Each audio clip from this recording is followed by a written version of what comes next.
even make technology work ever. William Thorne, thanks for joining us on Unlearning Economics. Happy to be here. Yeah. So here we go. Rent control. And we were just discussing in the green room the how controversial this policy is in economics, despite it being kind of a niche technocratic topic that a lot of people, I think if it didn't say anything about the economics profession and economic theory, people would focus on it way less. They'd just be like, oh, rent control, yeah, maybe that can work in some circumstances and maybe not in others. But it's such a big topic. So what came over you to take it on for your PhD thesis? Well, really, it started with I'd always been interested in a pretty wide variety of topics. Wasn't super focused on housing early on. And then I got exposed to a lot of the new literature on the minimum wage at UMass Amherst. Arin Dubé, very well known for kind of some of the new empirics on the minimum wage. And I thought that seemed very similar, at least on its face, to rent control. And so it seemed a little surprising to me that the economics profession had kind of completely rethought the minimum wage and how we thought about that particular price control. And then to have the consensus among economists still be so firmly against rent control, I thought that was a bit odd. That was kind of my first peak of interest. And then I read that 2019 Diamond paper. And there were a couple points in that paper which really made me think, oh, this is really being written about in a particularly strange way. The way they are framing some of these outcomes as negative when they're really, in some cases, debatably positive or even explicitly positive. I thought those were all,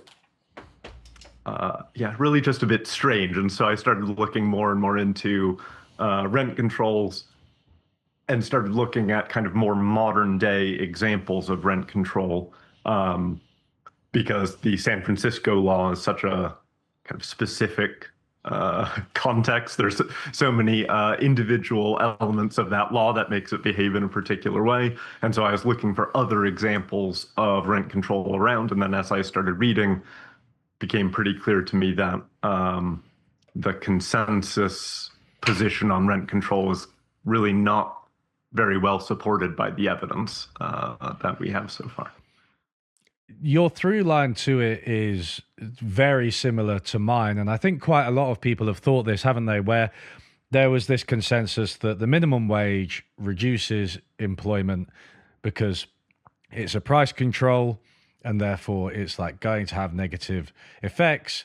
If you have this like floor on the price of labor, then that's going to lead to like a surplus, right, of labor, right? So it's just like, and then conversely, you know, with rent control, it's a ceiling, so there's going to be a shortage, right? So it's the same analysis, it's the same very basic demand supply analysis, but Card-Krueger in 1994 showed, you know, using one of the first examples of how economists generally just do empirical research now, they showed that, oh no, employment didn't actually go down when the minimum wage was increased. It kind of actually went up. It didn't even just not go down. It went up in Pennsylvania, right, where they increased the minimum wage versus New Jersey. I hope I've got that the right way around. But anyway, this state by state comparison.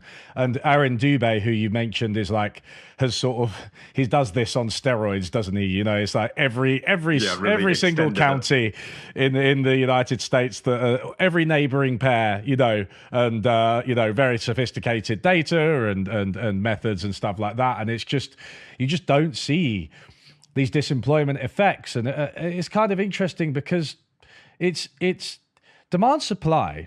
I mean, you know, what do you think of this? Because when when I put it into perspective, I understand that there is loosely something called demand and loosely something called supply, sorry. And when there are some kind of intuitions you can get. If like there's loads of demand for something and there's not much of it, then the price is probably going to be quite high, right? I get those kind of intuitions. But in terms of the model we use, right, the scissors diagram with the price controls on it that makes these very stark predictions about the minimum wage or rent control or any other price control, that's an introductory model. It's like the first model you learn in economics. So why are people so wedded to it? Well, I think there's kind of a broader issue that supply and demand diagrams, at least kind of from my perspective, can work very well to answer very particular questions when we have very competitive markets, tons of buyers and sellers, um, perfect information. You need this kind of laundry list of assumptions to be checked off. And, if we're talking about the market for Snickers bars or something like that, it does do a pretty good job of explaining those sorts of price movements.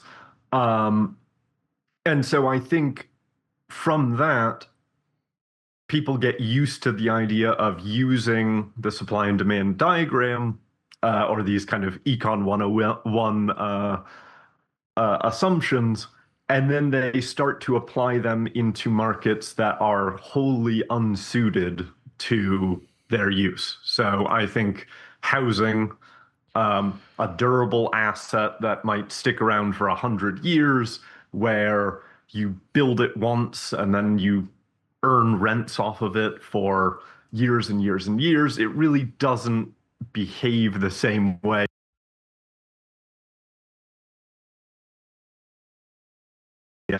Consuming them and then that consumption has ceased. So I think once people get used to using these kind of, they start applying them where they're not really appropriate, but don't think too much of it because they're kind of used to doing it in other contexts. So apologies, people, if there was a bit of an audio problem there. I think it was at my end. But yeah, so basically what you said was that, supply and demand does work quite well for things like chocolate bars, but the housing market, probably the labor market, maybe the energy market, and the financial markets probably, and the money market, all of these things, they're quite fundamentally different to your ordinary market, and that's where the fallacy lies. And I suppose that's the reason that, if you talk about Carl Polanyi, and he talked about these fictitious commodities that weren't real commodities. You could say a Snickers bar is like a real commodity, but land, labor, and money, he said, are not. And I think when you think about the minimum wage debate, it's like, well, labor's not. It's people, right? And people get paid wages and then they spend them, and also people have motivations. So you can't just lower the price of labor and not expect to backlash. And there's all these things that are different about it. And you could say a whole lot of similar things about housing or land, depending on how pedantic you want to be. But like, it's very durable, right? And people often use it as like an investment, an asset. There's a lot of monopoly power in land kind of inherently, because each piece of land is kind of its own local monopoly. So it's like, it's a good candidate, but there's still this resistance. I mean, did you I'm guessing you're aware of this paper by Arnaud. I don't know if it's Arnaud or Arnott. Maybe it's Arnott in 1995, where he was basically saying the same thing as us. He was like, look, this was just after Carter Kruger, saying they've done this with the minimum wage. Maybe we need to rethink rent control. But it seemed like nobody really paid attention to that article. Yeah, and I'm not sure. Well, my suspicion is, I can't, of course, make kind of broad claims about what particular economists were thinking as they answer these sorts of surveys and whatnot. But my assumption is that Um, Based on the studies that I have read, you could pretty easily convince yourself that the effect of rent control on new construction was negative if you just looked at those early first generation rent control policies. So I think a lot of the kind of inherited position on rent control, where it stems from, is these early, maybe immediately after World War II, a lot of countries passed these pretty strict rent control laws, no exemptions for new construction, maybe very stringent price caps. A lot of studies were done on those cities. And then there was a huge gap of very little interest in rent control because it was kind of a settled topic, even though many actual rent control policies changed in their nature. They exempted new construction. They had more flexible price caps. They maybe allowed landlords to renovate or refurbish the apartment to escape rent control. There were lots of changes to the way rent control laws were written that economists kind of haven't reincorporated into their understanding. And so maybe, a generous perspective is they heard this logic about rent control having these negative effects in 1940, 1950, 1960. They assume all rent control laws kind of behaved like that ever since, and kind of didn't follow up with subsequent studies. And so when you do actually exclude those first generation rent control studies from the analysis, the evidence is completely mixed. There's 2 negative effects on new construction, 4 null effects, and 3 positive effects Yeah. on new construction. So it's a complete wash in terms of its effect on whether new housing is actually built or not, even though the main assumption is that it's going to reduce it. I want to talk at length about second generation rent control. Just returning to the first generation. I mean, let me, I guess, try and steelman the position of the demand supply enthusiasts, because if first generation rent control, which, like you said, is just a cap on rents, probably quite an aggressive cap, there are few to no exemptions. If that lowers construction, is that not a rehabilitation of the basic supply demand model? And I mean, also as a corollary of that, how confident are you that these studies, were they good studies, or are they just kind of studies that we wouldn't really believe now anyway because the methods weren't so great? Um, I feel okay about the quality of those earlier studies. I think you you could be fairly convinced that if you have a, a strict cap, no exemptions for new construction whatsoever, that might reduce the incentive to build new housing. But I think the problem is there weren't very many of those very strict laws, even at the time, going back through history. And moreover, people writing the laws were very cognizant of this dynamic. I found a very interesting paper, or maybe excerpt from 1921, where Hong Kong was implementing a rent control policy. It was very strict, with the exception of allowing for new construction. And this is the quote: "It is hoped that one subsidiary effect of the ordinance will be to encourage the erection of new domestic buildings. In the first place, such new buildings will be entirely free from the restrictions of the ordinance, and the owners will be entitled to charge whatever rents they can obtain."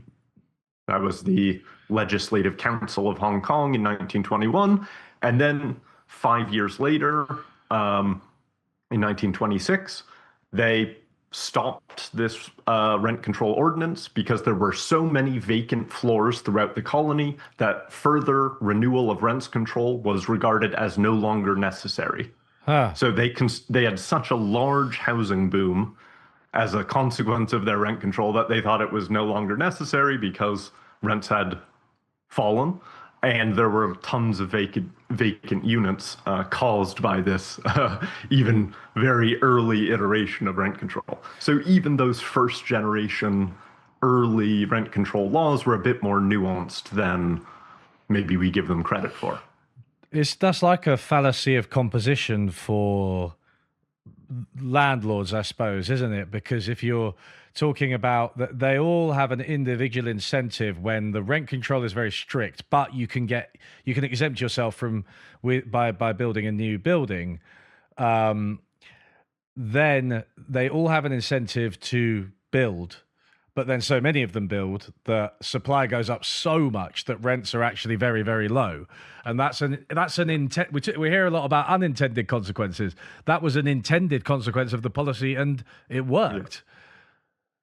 Yeah, that very explicitly was the design of the policy, from a broad coalition. That was the Legislative Council's position that they thought this would happen, and it did. And so I think the kind of secondary thing that I think economists don't maybe grapple with as much as they should is the distinction between developer incentives and landlord incentives. Yes. And kind of presuming those are synonymous. A developer really just wants to, at the very base level, build new housing and then sell it to someone as quick as they can, and then go and build another building as quick as they can. And ideally, they're getting a decent margin on each of those buildings that they're building.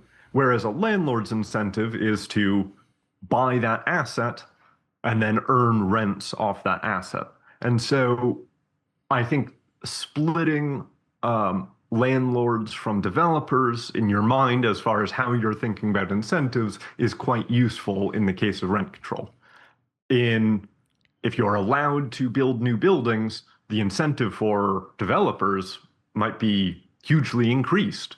You get this free section of the market where you can charge whatever you want, you can increase new construction, and landlords might not like it, probably won't like it, but developers might find that very attractive. So those are kind of two separate decision-making processes that occur. I suppose in the conventional Econ 101 model, they are conflated, aren't they? Because it's just sort of supply of housing.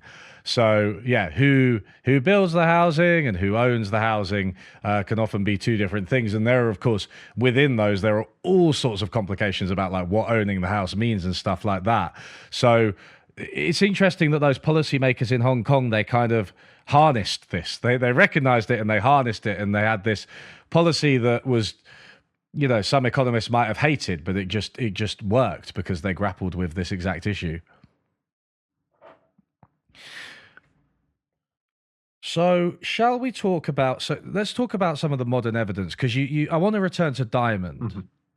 If you start talking about rent control these days, someone will mention Diamond, and it's a relatively recent paper, 2019.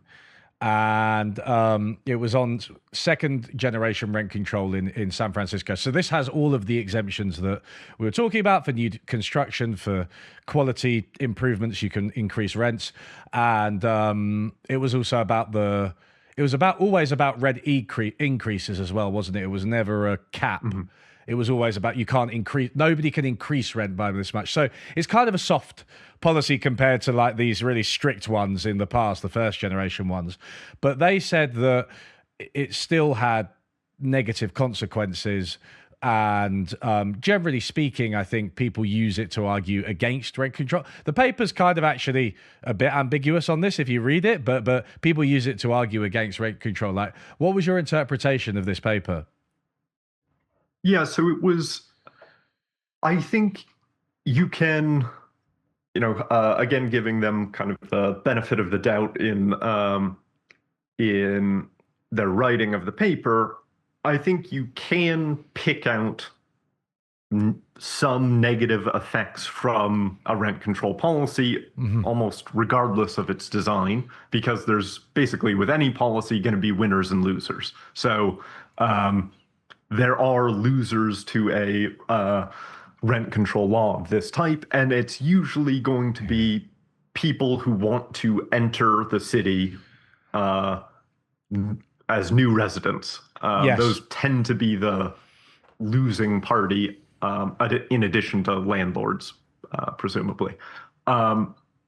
So I don't think that's too controversial to say that there are some negative effects, but I think what is a bit confusing in the context of that paper is the way they treat some things that I think would arguably be considered positives and kind of frame them as if they're negatives. So this is not really to do with the empirics of the paper so much as their I don't know, opinions that are kind of sprinkled throughout their analysis. So I think the biggest one that jumped out to me, and I think you highlighted it in your current affairs article, was that they kind of frame low-income residents being able to stay in their dwellings as a negative consequence of rent control, when it is pretty explicitly the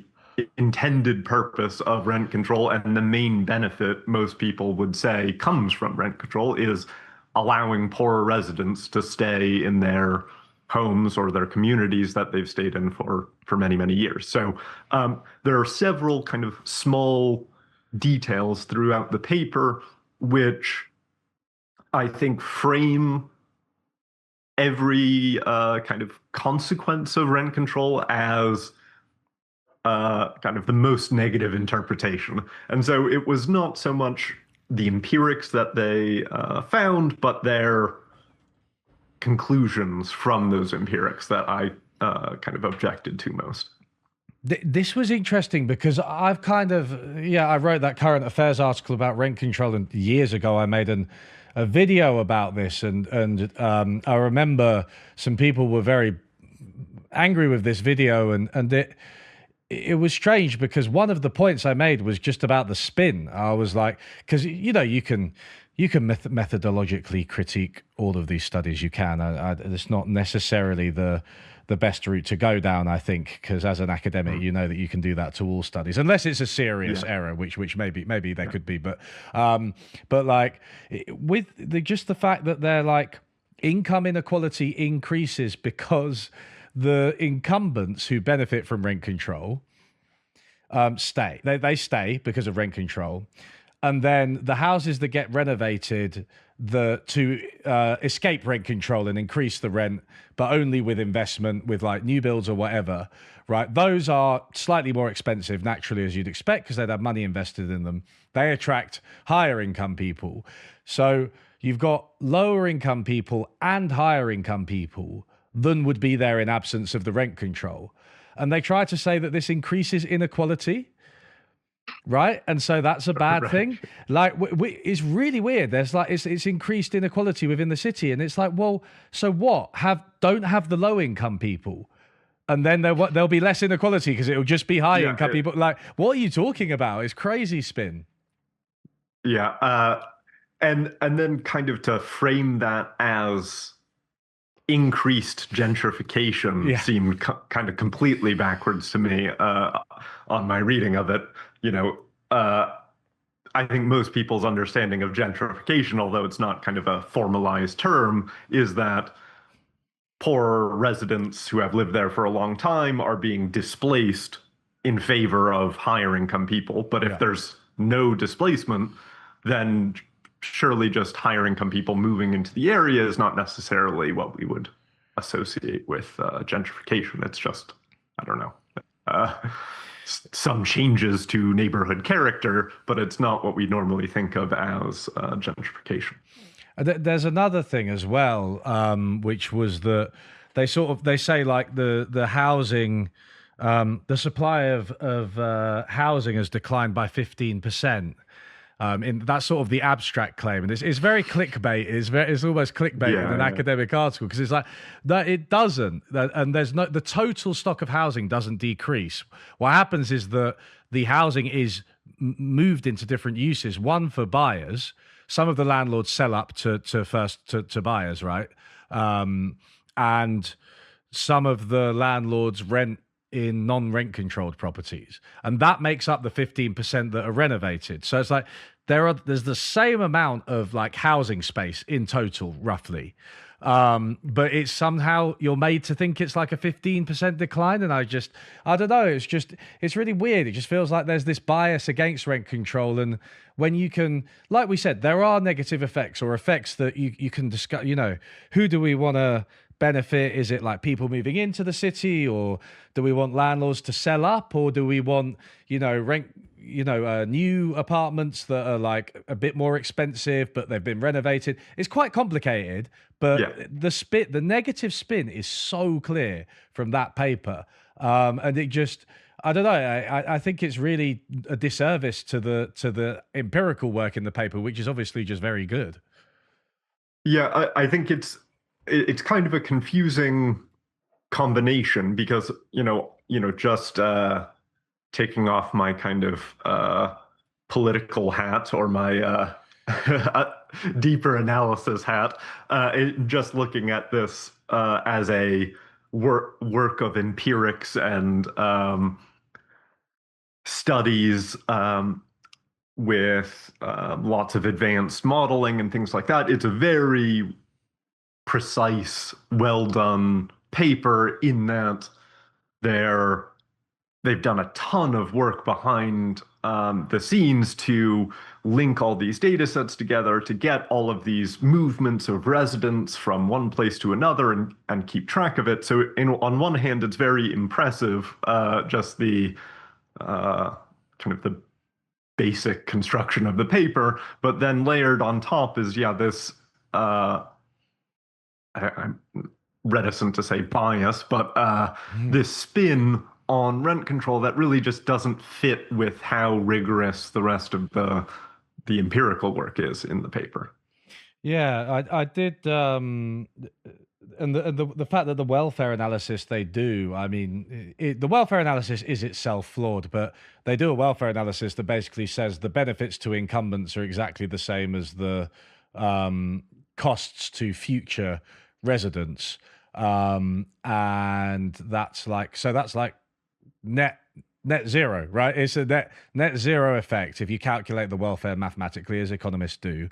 Then Mhm. you throw up your hands in the air. You have to say, well, if you like, whether you like the policy or not is going to come from which group you value more, or some broader idea. But that's not really what they do. Again, I'm tearing into it again and again, but I think Yeah. people get the picture, right? Yeah, and I think the best way for people to think of rent control is just that prioritization of different cohorts or groups of people.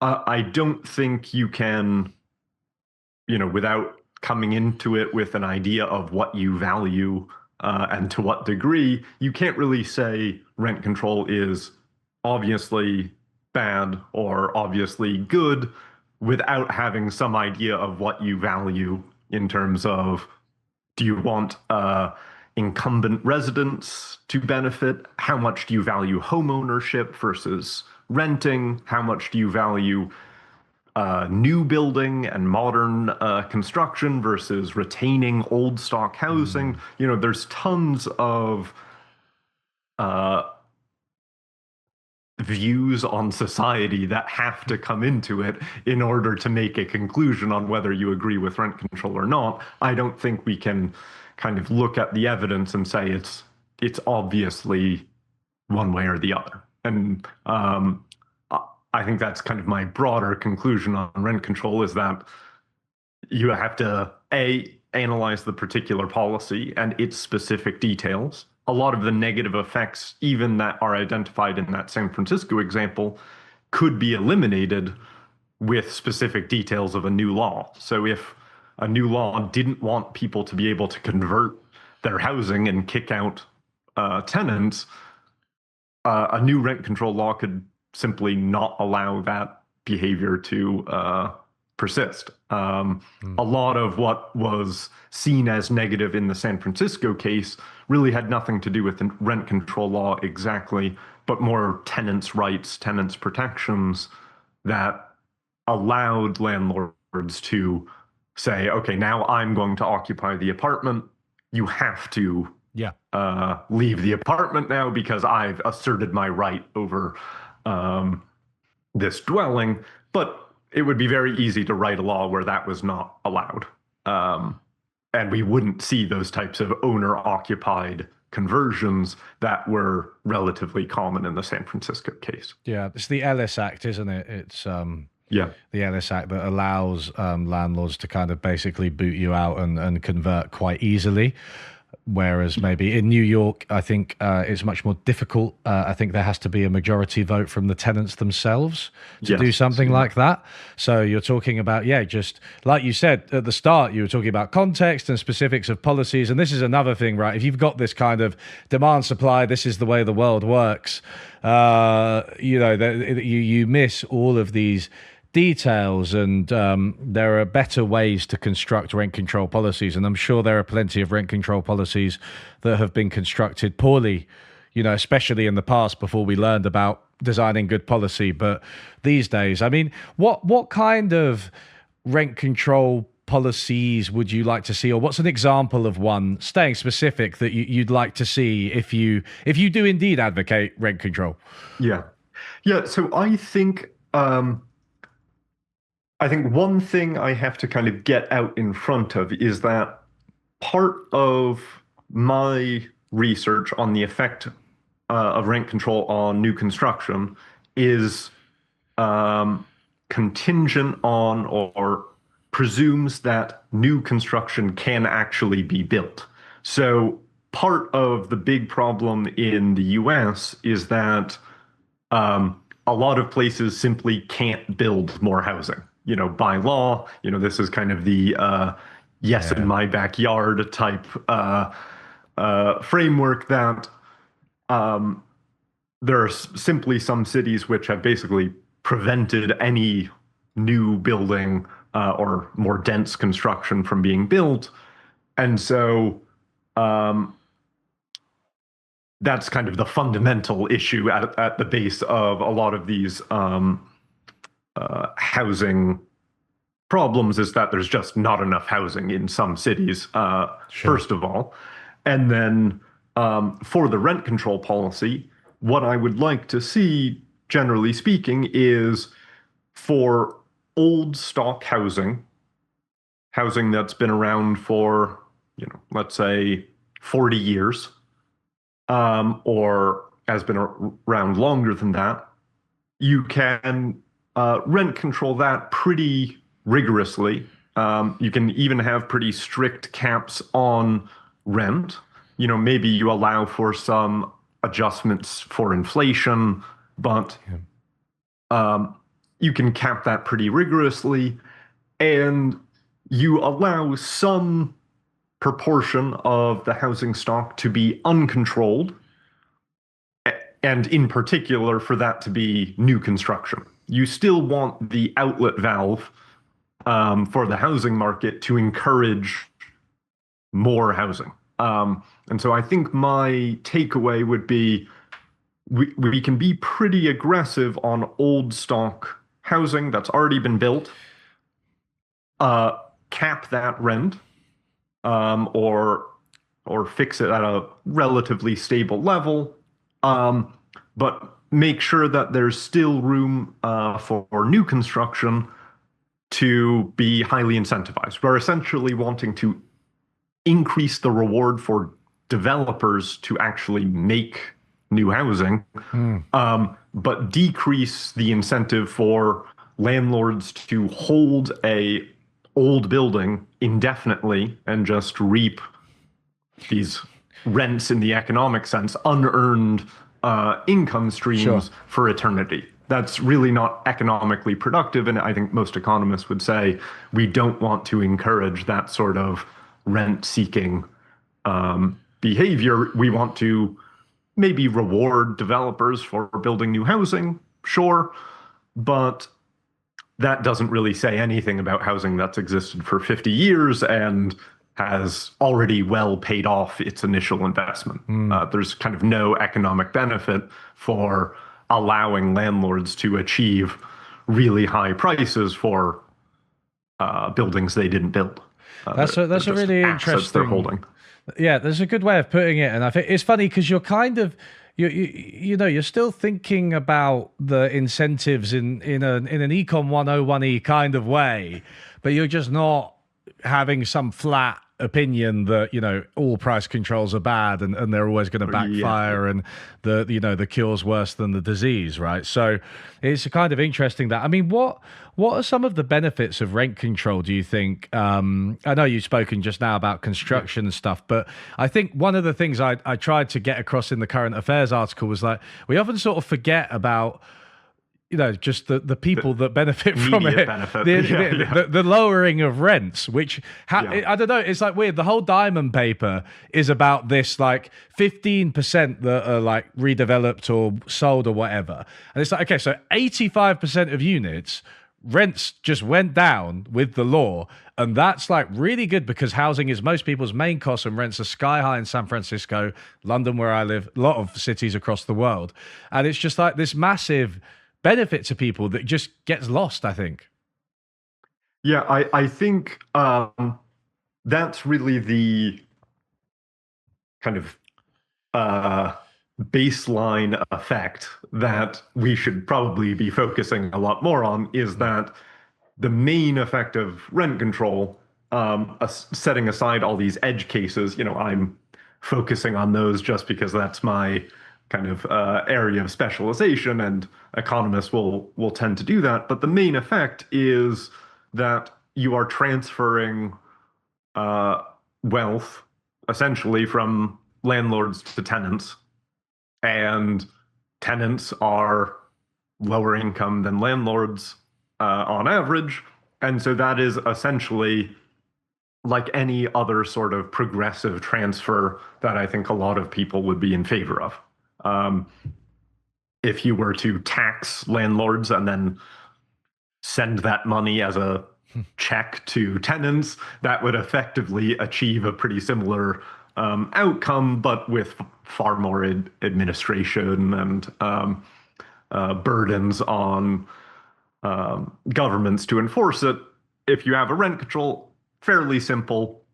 You allow tenants to hold more of their income, and they're probably going to, anyways, spend it on things in their local economy, Mm. uh, benefit jobs in the area, lots of kind of knock-on effects that we would broadly think are positive for the area. The cost of housing is quite a big predictor of homelessness as well, isn't it? I mean, Right. unsurprisingly, Yeah. but like something like that, it is extremely important for some of the most vulnerable people.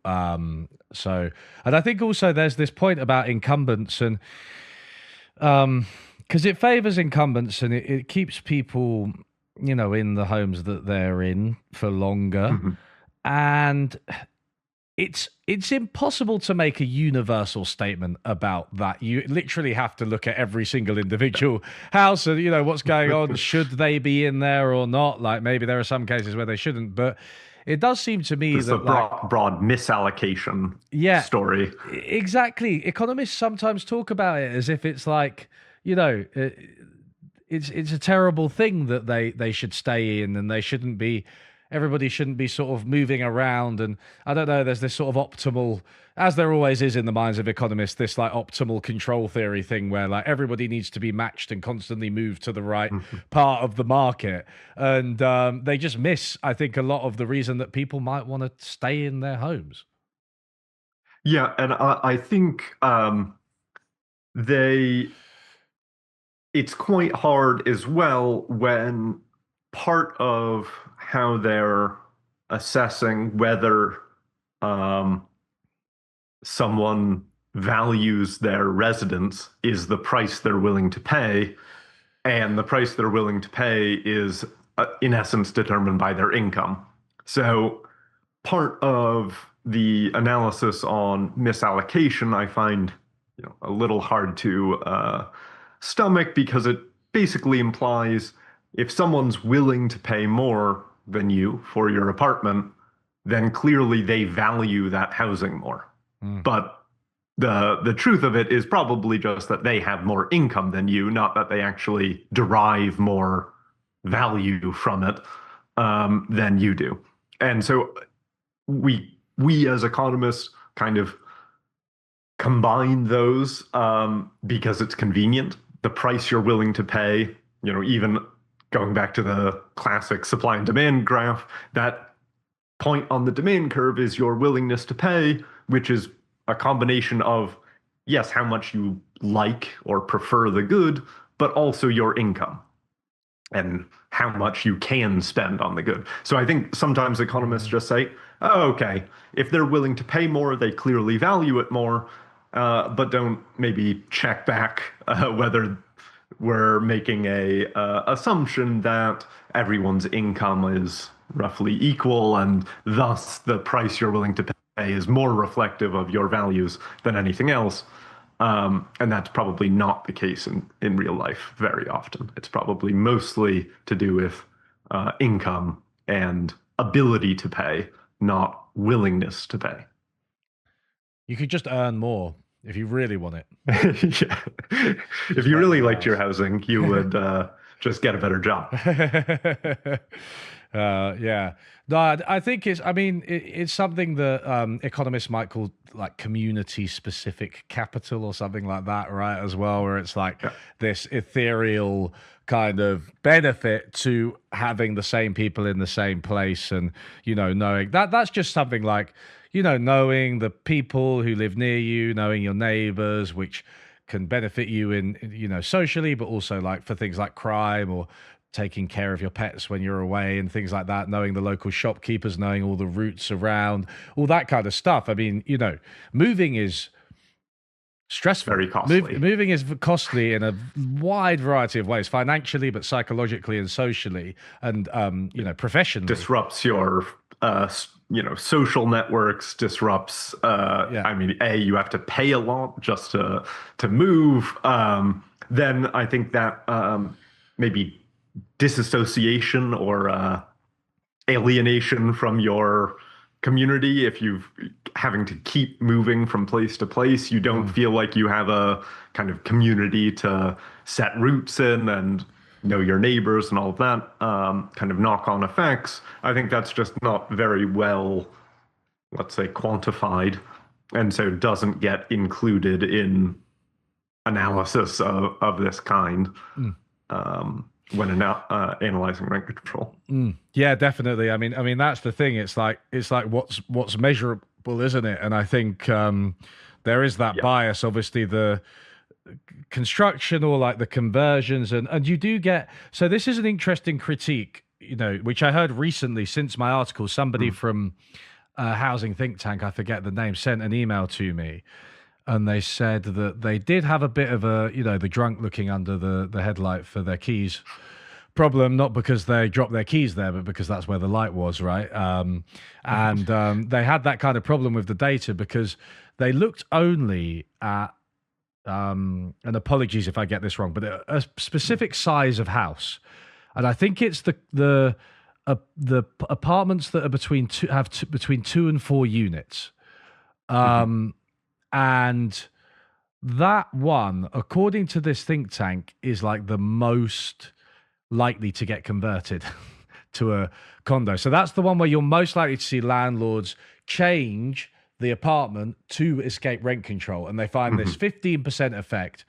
15% of units sort of get, they get changed to escape rent control. But that only applies to this particular size, and the smaller and the larger ones, which they don't have data on, are apparently less likely to be changed. And so this is quite a high end estimate because they're only looking at that particular piece where they can get numbers. I don't know if you know anything about that, but I thought it was a very interesting point. Well, I think it's also quite intuitive when we're thinking about what a smaller uh, rental unit might look like. It might just be a relatively normal single family house type situation with a spare bedroom or some attached dwelling, and that person's not going to sell that portion of their single family house as a condo. It doesn't really make sense Mm. logistically. And so it makes sense that they'll continue to rent and not necessarily convert it. And then at the high end, you're thinking of usually professionally managed buildings with 100 units, and they're not going to want to convert all of them Mm. uh, because that would be a particularly onerous process and kind of defeats their purpose as a management company. But also, they're not going to want to try to convert individual units in an otherwise rented apartment building. So it's usually that sweet spot in the middle where it's a small building, 4 to 6 units, and they're not a fully fledged management company, might just be a single landlord operating on their own, and Yeah. just converting a single unit of that building is not a huge burden for them. Yeah. And Yeah. so it makes sense that they might do that sort of conversion. Okay, that's a good explanation. Okay, I'm glad that coheres. I might forward you that Yeah. report because it was interesting, and I did say to one of them, "Do you want to chat on my channel?" But they didn't get back to me. But maybe one day. So in terms of we've been talking a lot about rent control, and obviously that's what your PhD thesis is on. Mhm. But more broadly with the housing market, is there? Have you sort of? Do you think rent control isn't really the main thing? Do you feel like there's something else that you'd rather see as a policy that you'd sort of put before it? Well, so I think my kind of policy suite would probably be in the immediate term, you can pass uh, a rent control law that exempts new construction. You can make it easier to build more dense housing, um, particularly in the case of the U.S., which I'm most familiar with, where zoning and all sorts of height restrictions play a huge role. And then third, and probably the one that gets forgotten about, but is maybe most important of the three, is I think the government itself should just be building more housing itself. So Yeah. public housing, social housing, um, and I think if you were to combine those three um, effectively, you could pretty quickly tackle a lot of the housing problems we're seeing. Um, and there's particularly clever ways to pair some of these policies together. One thing that is always linked with housing is transportation. And public transit in cities is such a kind of crucial service to residents. And so one thing that has been seen in countries around the world is actual transit agencies buying land around their stops, developing housing um, around their transit stops, and earning revenue by renting out those apartments, um, which kind of keeps the cost of um, tickets for the subway cheaper than they would ordinarily be. You think of a subway extension or a new public transit project as benefiting the local area around that transit stop. But ordinarily, when that happens, the government spends a lot of money to extend the subway to a new area, and then landlords who happen to own housing around that area reap all of the benefit. They're Right. Yeah. essentially capturing all of the gains to that public transit project in higher rents.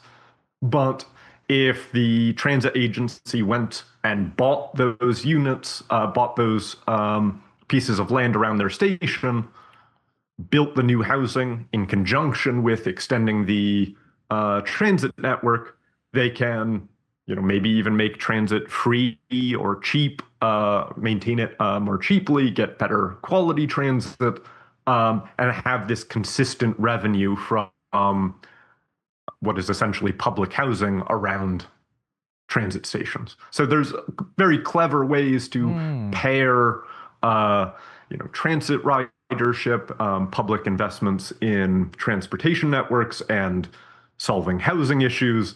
These things are almost impossible to disentangle. So I think a smart politician would kind of lean into the fact that they're directly related and make those investments together, and kind of That's benefit so the public as a interesting. whole. In London, Sadiq Khan's he's done a lot of good things, but he's talking about extending some of the lines into areas which are they they South London famously has like very few Mhm. connections, and North London has like so many tube stations, and South London is of course poorer.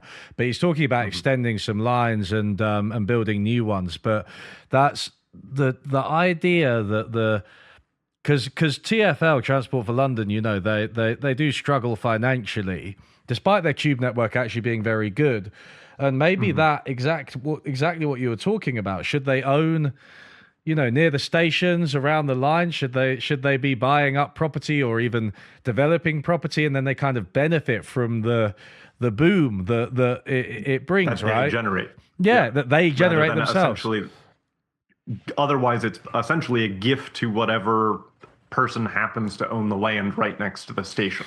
You're making a piece of land become much more valuable, much more desirable to live in, Yeah. and that landlord did nothing to achieve that that increased benefit, but they will reap all the reward financially from that happening. So it would make sense for particularly transit agencies to um, own, develop around their stations, or before they even build the station would be Mm. even better, and use that as a way to kind of subsidize the rest of the network. You don't have to worry about changing subway fares as often if you have this consistent stream of revenues from the housing near your station. So I think there's lots of clever room for enterprising politicians to actually combine these efforts and kind of get a win-win from some of these things that we normally think of as extremely costly. Mm.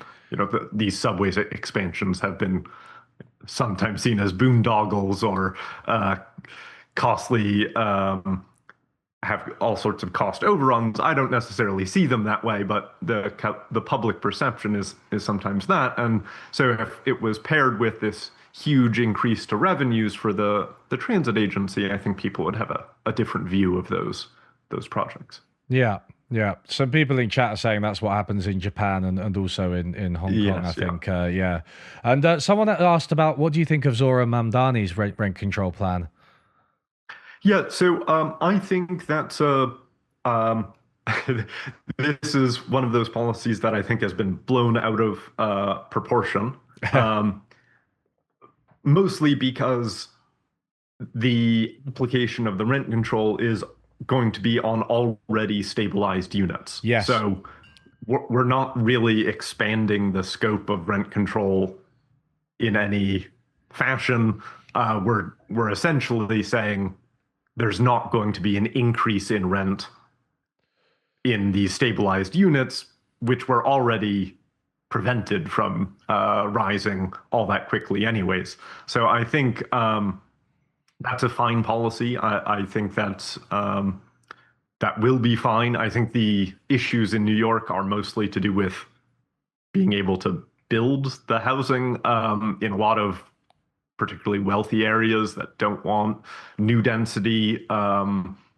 We have kind of like Long Island, which has very low densities of housing. It's very convenient to get to New York City from Long Island, and they've essentially prevented anything other than single family housing from being built in that entire area. And so I think the broader discussion of New York housing is more to do with lack of construction for the past 20, 30, 40 years, and less to do with rent control of already stabilized units. I think that's a pretty small scale. It's quite interesting, policy. yeah, because the opposition is almost acting like he's introducing rent control, and like we mentioned it earlier, right? There is rent control in New York City. It's Yes.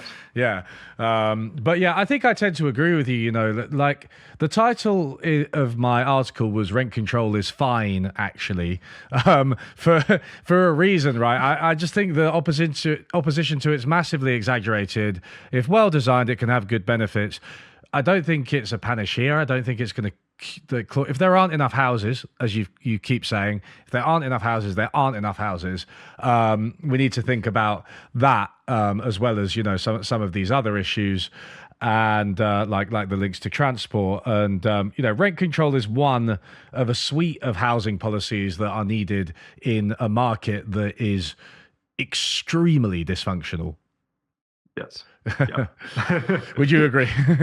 Yes, totally agree. I think it's just, and I think that phrasing of fine is basically my perspective as well. That it's, on one hand, I don't think it is a cure-all.